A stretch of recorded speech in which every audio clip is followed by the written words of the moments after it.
नमस्कार, आप देख रहे हैं हालचाल, जहां हम हर एक महत्वपूर्ण मुद्दे को आपके सामने लाते हैं। आज हम बात करेंगे भारतीय राष्ट्रीय कांग्रेस के प्रमुख नेता और वरिष्ठ वकील अभिषेक मनु सिंघवी द्वारा चुनाव आयोग से की गई गंभीर चर्चा पर, जिसमें कई अहम सवाल उठाए गए हैं। क्या हमारे लोकतंत्र और संविधान के मूल ढांचे के साथ खिलवाड़ हो रहा है? चलिए जानते हैं इस वीडियो में। अभिषेक मनु सिंघवी ने चुनाव आयोग से एक चर्चा की और कई सवाल भी उठाए हैं। उनका कहना है कि अगर चुनाव में समान स्तर का खेल मैदान में नहीं है तो यह लोकतंत्र और संविधान की मूल भावना पर गंभीर आघात करता है। उन्होंने कई इल्जाम भी इस चुनाव में लगाए हैं। पहला इल्जाम उन्होंने महाराष्ट्र से जुड़ा हुआ लगाया है। उनका कहना है कि वहां बड़ी संख्या में वोटरों की कमी पाई गई, जो एक गंभीर चिंता का विषय है।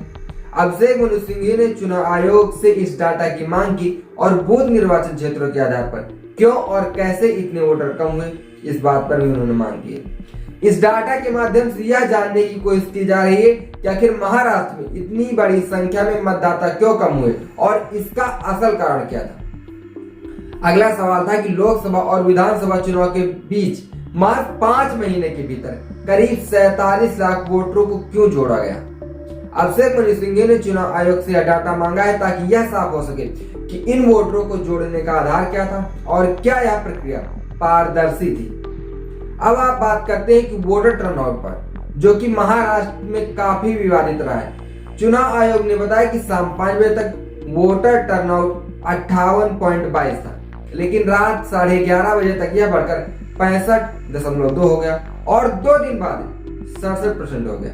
लेकिन जब इस पर सवाल उठाए गए तो चुनाव आयोग ने जवाब दिया कि वोटर टर्नआउट और 17C की प्रक्रिया अलग है। अब सवाल है कि इतने बड़े अंतर कैसे हो सकते हैं और इसको कैसे समझा जा सकता है।